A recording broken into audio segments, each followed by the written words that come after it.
마태복음 11장 16절에서 19절입니다.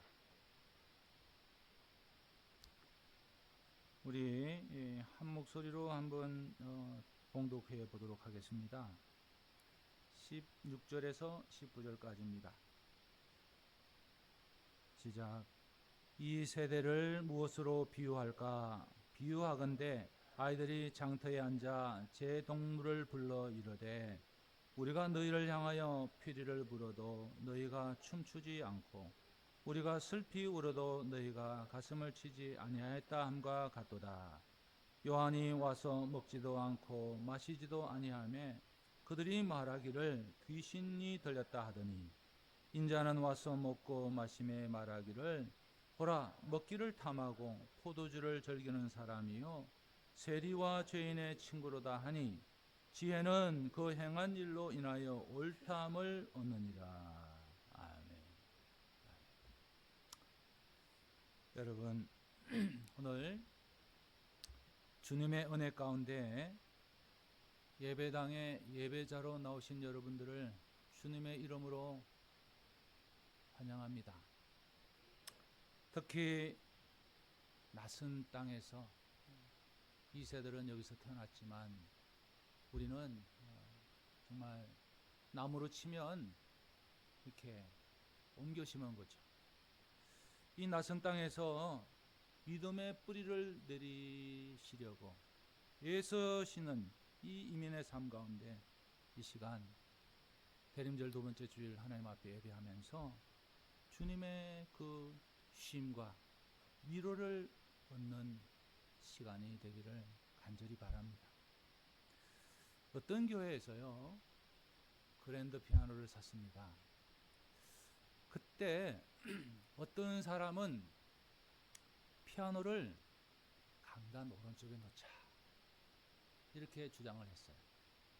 다른 사람은 그것보다는 강단 왼쪽에 놓자 이렇게 했습니다. 그 문제로 성도들 사이에 감정이 생겼어요. 감정이 생겼고 그 감정의 골이 깊어지다가 마침내 교회가 둘로 쪼개졌습니다. 여러분, 사람은 몸집이 커서 키가 커서 큰 사람이라고 하지 않지요. 마음이 넓은 사람을 큰 사람이라고 합니다. 마음이 넓은 사람을 어른이라고 합니다. 큰 마음을 가졌다고 합니다. 사람은 큰 마음을 가져야 합니다. 저도 목사로서 큰 마음을 가져야 하는데요. 이게 잘 안 돼요. 큰 마음을 가지도록 이게 항상 안 되는 것도 아니고요. 될 때 있고 안 될 때 있어요. 큰 마음을 항상 갖도록 여러분 기도해 주시기 바랍니다. 별로 중요하지 않은 일 가지고 싸우고 남을 비판하고 내가 있는 곳 일터라든지 학교라든지 또 친목 이런 지인들 모임이라든지 교회도 힘들게 하고 주님의 마음을 우리는 어떤 경우에도 아프게 하지 말아야 합니다. 어떤 교인은 자기가 다니는 교회가 은혜가 되지 않는다 해서 자기가 아는 다른 교회 목사님을 만나서 상담을 했습니다. 그랬더니 그 교회 목사님이 은혜가 안 되면 우리 교회 와요. 은혜가 안 되면 우리 교회로 와요. 그랬다고 합니다.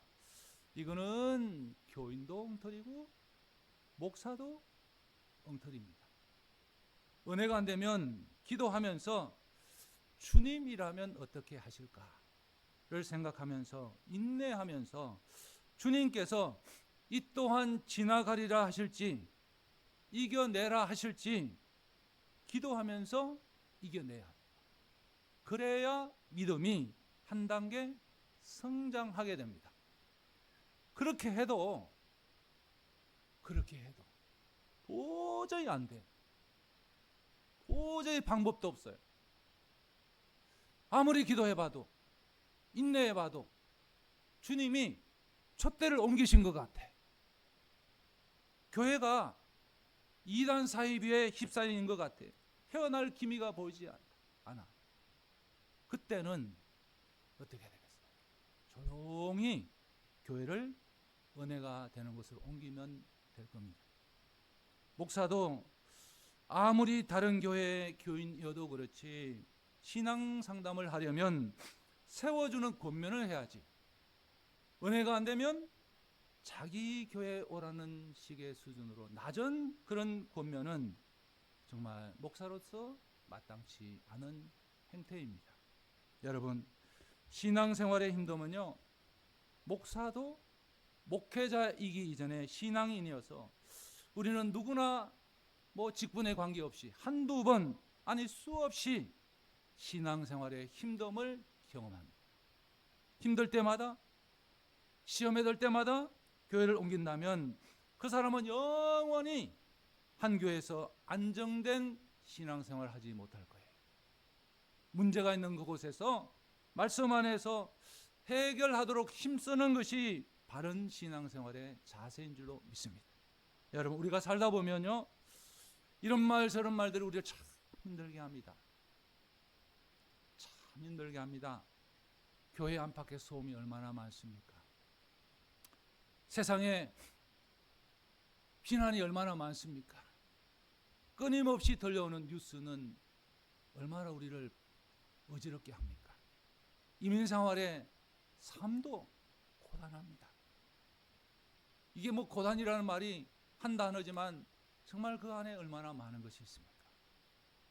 너무 삶이 피곤하고 정말 골치 아프고 그러기도 해요. 그리고 사람 사이의 관계도 내 마음 같지 않아. 내 뜻 같지 않아요. 그래서 에라 모르겠다. 이제 교회 좀 쉬자 하고 싶은 마음이 들 때가 솔직히 여러분 있지 않습니까? 솔직히 있지 않아요? 여러분에게도 있으실 거고 목회자에게도 없다고 할 수가 없어요. 근데 예수님께서는 오늘 본문에서 당시의 세대를 장터에서 노는 아이들의 비유로 말씀을 하고 계세요. 놀이를 제한하는 아이들이 뭐라고 합니까? 뭐라고 하죠? 우리가 너희를 향하여 피리를 부르도 너희가 춤추지 않고, 우리가 슬피 우려도 너희가 가슴을 치지 아니하였다. 잔치, 즉 좋은 일, 기쁘고 즐거운 일을 하자고 해도 반응하지 않고, 장래, 즉 슬픈 일, 힘겨운 일, 정말 도움이 필요한 일, 그런 일에 그렇게 하면 안 되고 이렇게 해야 돼 하며 권면이나 회개를 종용을 해도 반응하지 않는 완고하고 냉소적인 태도입니다. 여러분, 이 비유는 그 시대가 하나님의 초대에 반응하지 않는 모습을 날카롭게 지적하고 있어요. 세례 요한이 왔을 때는 엄격한 금욕주의가 팽배했습니다. 그들은 이 세례 요한을 어떻게 표현했습니까? 귀신 들렸다고 표현했어요. 저 사람 귀신 들렸어, 이렇게 표현한 겁니다. 예수님이 오셔서 죄인과 함께 먹고 마시는 사랑의 교제를 하시니까 이들이 뭐라고 했습니까? 먹기를 탐하고 포도주를 즐기는 사람으로 세리와 죄인의 친구라고 주님을 비난했습니다. 여러분, 이 비난의 핵심이 뭡니까? 세례 요한의 방식도 예수님의 방식도 문제가 아니었어요. 문제는 그들이 어떤 방식으로든 하나님의 부르심에 응답하기를 거부했다는 거예요. 자기 기준, 자기 생각에 맞지 않으면 무조건 비난하고 그 소리가 듣기 싫어서 아예 귀를 닫아버리는 냉담하고 무반응적인 세대였어요. 여러분, 이 모습이 오늘날 저와 여러분의 삶하고 그리고 교회를 향한 세상의 시선과 닮아있지 않습니까? 닮아있지 않아요? 사실 우리 이민의 삶은, 우리의 일상의 삶은요, 끊임없는 소음 속의 싸움입니다. 끊임없는 소음 속의 싸움. 피리 소리가 얼마나 그렇게 우리를 힘들게, 아프게, 지치게 하는지 모릅니다. 하양살이의 고독이 있죠. 언어와 문화의 장벽이 있습니다. 자녀 양육의 어려움도 있습니다. 뭐 다 키운 자식은 걱정이 없나요? 생계를 위한 고된 노동도 있습니다. 신분 문제로 인한 억눌림과 두려움이 있어요. 주님은 이 모든 삶의 상황 속에서 우리들한테 내게로 오라, 내가 너희를 쉬게 하리라 라고 하시면서 피리를 불고 계세요. 피리를 불고 계세요. 이런 혼란과 힘듦과 눈물과 한숨의 삶 가운데 기쁨과 평안의 복음을 전하십니다. 여러분, 우리는 주님의 이 쉼의 초대에 시끄러우니까 좀 쉬자, 이렇게 생각하고서 주님의 초청에 외면하고 계시지는 않습니까? 교회 안에 이런저런 불완전함 때문에 아예 귀를 막고 복음의 기쁜 소식마저도 소음으로 치부하면서 영적인 춤을 춰야 하는데 멈추고 있지는 않습니까? 우리의 삶에 여러분, 슬피 우는 소리가 있습니다. 우리의 죄와 세상의 불의에 대한 회개와 경고의 소리입니다. 때로는 교회의 아픔, 사회에 소외되고 그늘진 곳에 대한 탄식이 들려옵니다. 제가 아는 한 성도님은 교회에서 신앙생활 열심히 하시다가 다른 성도와의 갈등, 오해 때문에 큰 상처를 받았어요. 너무 힘들어서 모든 것을 내려놓고 싶으셨대요. 교회도 사람이 있는 곳이라 먼지가 나고, 그래서 목이 칼칼해서 기침도 나고 머리도 아프고 가슴도 답답하게 되니까 차라리 혼자 조용히 쉬는 게 낫겠다. 차라리 혼자 조용히 동영상으로 예배만 드리겠다 생각하셨다고 합니다. 그분에게는 교회 안의 모든 소리가 소음이었고요, 결국 예배 자리까지 쉬고 싶어졌어요. 세상에 비난이 있습니다.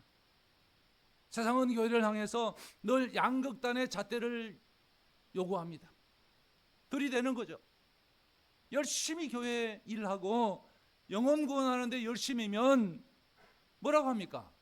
세상 교회백 같은 건 뭐라고 합니까? 너무 광신적이다는 거예요. 니들끼리만 그렇게 하느냐? 폐쇄적이다는 겁니다. 여러분, 이게 세례 요한에 대한 비난이었어요. 이게 세례 요한에 대한 비난이에요. 또 있습니다. 세상과 어울려서 봉사하고 섬기면 뭐라고 합니까? 기독교의 옷을 좀 이렇게 가볍게 하고 세상 사람들과 함께 그렇게 어울리면 뭐라고 합니까? 세속적이라고 합니다. 다른 종교와 다를 바 없다 합니다. 여러분, 이것은 예수님에 대한 비난이었어요. 우리가 삶에서 신앙을 유지하고 지키려고 애쓸 때 세상이나 주변 사람들은 우리의 행동을 끊임없이 오해하고 비난합니다. 이때 우리는 상처받고 지쳐서 차라리 아무것도 안 하는 게 낫겠다. 이꼴 저꼴 다 보기 싫으니까 아무것도 안 하는 게 낫겠다 하면서 교회마저 쉬고 싶은 유혹이 우리에게 음습하기 쉽습니다. 여러분, 이처럼 완고하고 무반응적인 세대를 향해서 예수님은 19절에서 위대한 진리를 선포하십니다. 19절 읽어볼까요? 지혜는 그 행한 일로 인하여 옳다함을 얻느니라. 여러분, 참된 지혜, 즉 하나님의 지혜는요, 말로서 주장함으로써 어떤 억지를 부려서 이런 말로 저런 말로 사람을 가스라이팅해서 쇠뇌해서 증명되는 것이 아닙니다. 하나님의 지혜는 그렇게 되질 않아요. 시끄러운 논쟁이나 비난 속에서요, 굳이 목소리를 높여서 변명할 필요 없습니다. 참된 지혜는 세례 요한의 삶과 예수님의 삶이 그 결과를 통해서 증명이 됐듯이 우리의 행함을 통해서 스스로 옳음이 드러나는 거예요. 우리의 행함을 통해서. 결국에는 그렇게 됩니다, 여러분. 하나님이 하실 것이기 때문이거든요. 하나님이 하실 것이기 때문에. 여러분, 시끄럽다고 누구 편에 서야 될지 고민된다고 교회를 질 것 없습니다. 우리는 시끄러움을 만드는 사람이 되지 말고 편이라고 한다면 굳이 편이라고 한다면 우리는 예수님 편이 되어야 합니다. 여러분, 예수당이 되세요. 자유당이든 보수당이든 떠나서 예수당이 되어야 합니다. 주님의 마음이 과연 어느 곳에 있는지를 물어야 해요. 시끄럽고 비난이 난무한 세상 속에서 우리 그리스도인은 행함의 지혜를 보여줘야 합니다. 저와 여러분이 행함의 지혜를 보여줘야 해요. 그래서 여러분, 우리는 피리를 불 때 기쁨으로 춤추는 믿음의 사람들이 되어야 해요. 기쁨으로 춤추는 믿음의 사람들. 고단한 생활 속에서도 우리는 이렇게 고백할 수 있어야 합니다. 주님이 나의 구원이시니, 주님이 내 삶의 인도자이시니, 주님이 내 신원을 아시고 내 한숨과 눈물을 닦아주시고 멈춰 주실 것이니 나는 감사하고 기뻐하고 춤을 춥니다. 이렇게 고백하면서 감사와 섬김의 기쁨을 멈추지 말아야. 그렇지만 여러분, 우리의 삶이라는 게 내가 원하는 대로만 되나요? 내가 기도하는 대로만 되나요? 내가 바란다고 되나요? 그렇게 되지 않죠. 근데 그래서 내가 원하지도 않지만 나는 꿈에도 그런 걸 원하지도 않고 기대하지도 않고 정말 그런 현실이 결과적으로 정말 현실이 되기를 원하지 않지만 하나님이 허락하시는 경우가 있어요. 내가 결코 원하지 않았지만 우린 때론 슬피 울 때가 있습니다. 슬피 울 때가 있습니다. 여러분, 그때 시끄러우니까, 복잡하니까 도망가는 쪽을 택하지 마시고 그때 우리는 애통하면서 가슴 찌는 회개의 사람이 되어야 합니다. 그래서 우리가 특별 기도회가 있는 거예요. 우리 안에 이기심, 완고함, 상처받았다는 핑계 뒤에 숨어버리는 그 게으름을 더 인내하지 못하고 더 사랑하지 못하는 것을, 더 주님의 마음을 헤아리지 못함을 회개합니다. 세상이 교회를 비난할 때, 사람들이 우리를 욕할 때, 여러분, 우리가 할 일은요, 이런저런 시비를 쉬는 것이 아니라 행함을 쉬지 않는 거예요. 지혜롭게 행함을 쉬지 않는 거예요. 우리의 삶 속에서 세리와 죄인의 친구가 되신 예수님처럼 사랑하기를 멈추지 않고 섬김의 삶을 묵묵히 살아낼 때 우리의 지혜, 즉 예수님의 복음은 그 행한 일로 인해서 옳다 인정함을 얻게 될 것이기 때문이거든요. 여러분, 오늘 우리가 본문을 통해서 주님의 마음을 얻기 위해서 버려야 할 자세, 또 취해야 할 자세가 뭘까요? 이제 우리의 영적인 태도를 우리의 일상적인 삶하고요, 신앙생활 전반에 어떻게 적용하면 좋겠을까요? 바리새인과 같은 자세를 우리는 벗어야 합니다. 바리새인과 같은 자세를 가지면 안 돼요. 이 말은 무응답과 비판, 이거를 열린 응답으로 만들어야 합니다. 무응답과 비판을 열린 응답으로 만들어야 한다 이거죠. 바리새인들은 자기의라는 틀에 갇혀 살았어요. 이 자기의는 그 누구도 어떻게 할 수가 없었어요.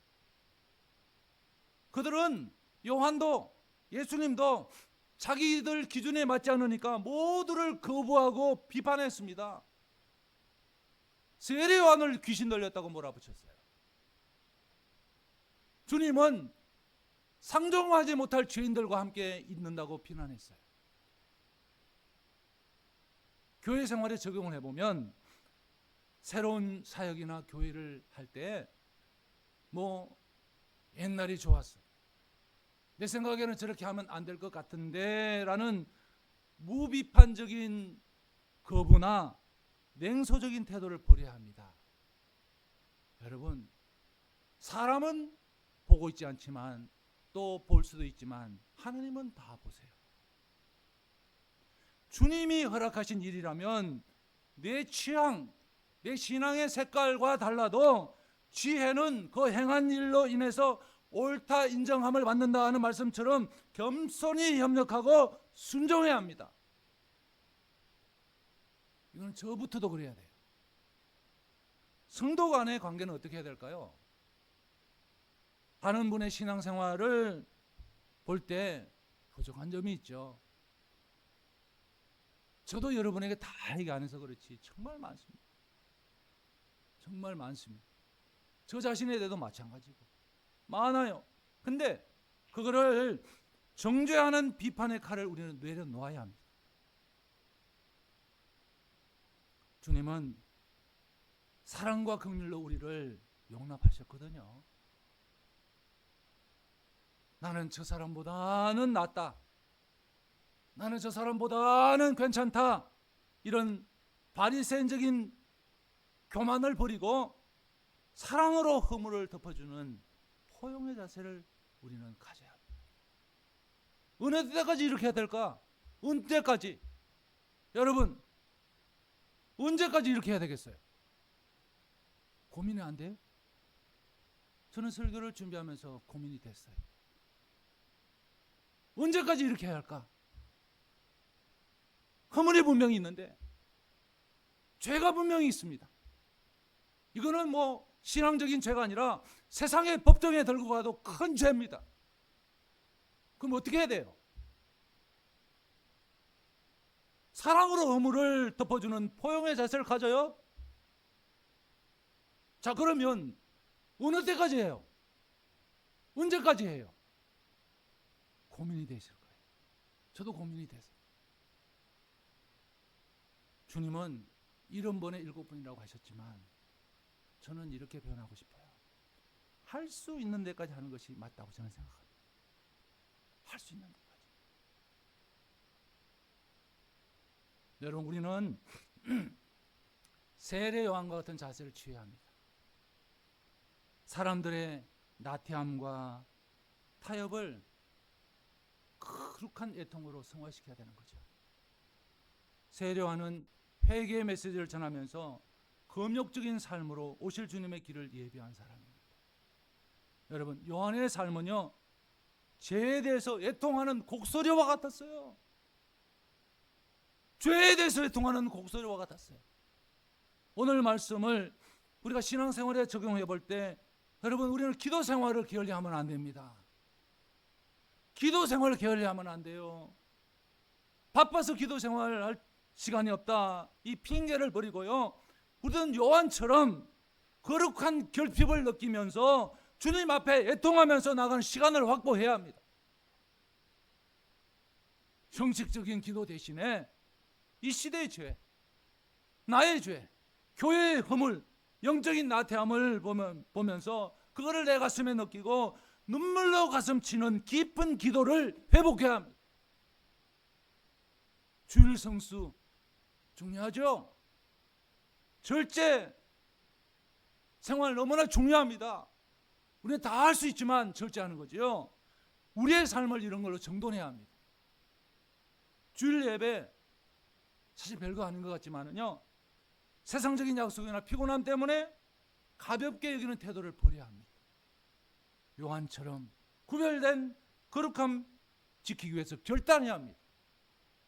세상의 유혹 앞에서, 바쁘고 피곤하다는 유혹 앞에서, 시끄럽다는 소리 앞에서 우리는 아닙니다, 아니에요, 이렇게 말할 수 있는 영적인 절제력을 훈련해야 합니다. 그리고 우리의 삶의 무게중심을 직장과 가정에서 세상적인 것을 성취하고 채우기 위해 가지고 영적인 양심 타협하는 일을 멈춰야 합니다. 멈춰야 합니다. 당장의 작은 이익보다 하나님의 영광을 먼저 생각하면서 거룩함의 그 적용을, 그 기준을 적용하는 엄숙한 신앙인의 모습으로 살아야 해요. 여러분, 저는 이것이 이 대림절에 주님 오실 길을 예배하는 우리의 광야라고 저는 생각이 돼요. 우리의 광야. 그리고 가장 중요한 실천은 예수님과 같은 자세를 우리가 가져야 합니다. 이쪽도 아닌 것 같고 저쪽도 시원찮고 갈등의 상황에서 고립과 편견을 지혜로운 사랑으로 실천해야 합니다. 예수님은 요한의 엄격함을 인정하시면서도 당신은요, 죄인의 친구가 되셔서 우리가 알듯이 세리는 상종할 수가 없어요. 동족의 유대인의 고름을 피고름을 빠는 자예요. 그들과 친구가 되셔서 기쁨의 복음의 피리 소리를 부셨어요. 여러분, 이것이 하나님의 지혜였어요. 우리 주님도 그 속이 다 문드러지셨을 텐데, 속이 다 문드러지셨을 텐데도 그럼에도 불구하고 죄인들을 만나셔서 그들과 밥도 잡수시고 넘어가지도 않을 거예요. 여러분, 마음에 안 드는 사람과 밥 먹으면 넘어가요? 넘어가지도 않을 거고 설사 드셔도 토하실 것 같을 건데 그들과 식사하시면서 그들의 마음을, 문을 여셨어요.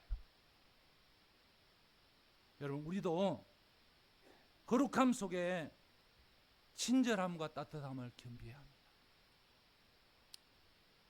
겸비하셔서 냉랭하고 정말 바리새인적인 자기의로 인해서 외로움 속에 있는 사람들한테 다가가서 사랑의 손길을 내밀 수 있어야 해요. 복음이, 주님의 사랑이 가장 잘 전달될 수 있는 지혜로운 방법을 찾아서 섬겨야 합니다. 어느 때까지? 할 수 있는 데까지. 할 수 있는 데까지. 우리 예수님은요, 안식일의 본질을 가르치시면서 율법의 껍데기를 깨셨어요. 우리도 사랑과 생명이라는 복음의 본질을 위해서 비본질적인 것에 얽매이지 말고 유연하게 대처하는 지혜를 구해야 될 줄로 믿습니다. 여러분, 우리 모두 세례요한처럼 엄숙하게 경건하고 잘못된 주변과 상황 속에 살면서도 예수님처럼 감사와 기쁨을 잃지 않았으면 좋겠어요. 예수님이 주신 구원의 기쁨을 가지고 그러한 현실 속에서 빛나는 긍정의 에너지를 발산하시기 바랍니다. 시끄러우니까 교회 쉬겠다는 그런 얘기들이 있나 봐요. 그래서 제가 오늘 이 설교 제목을 삼아봤어요. 정말 아무 말 없이 교회 안 나오는 분들이 있어요. 그런데 그 속에서도 메시지를 주시는 분이 있어요. 제 그 마음을 알죠. 그 마음을 알죠.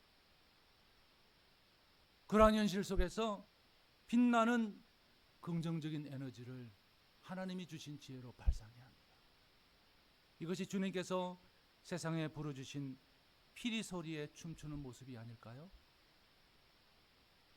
여러분, 우리 이렇게 하면요 길이 있고 방법이 있다고 저는 확신합니다. 그게요 어떤 상황에서도 우리는 이 말밖에 할 말이 없어요. 하나님이 오르시다, 주님이 오르시다, 이렇게 인정하고 고백하는 것, 우리는 이것밖에 할 게 없어요. 내게 고난이 와도,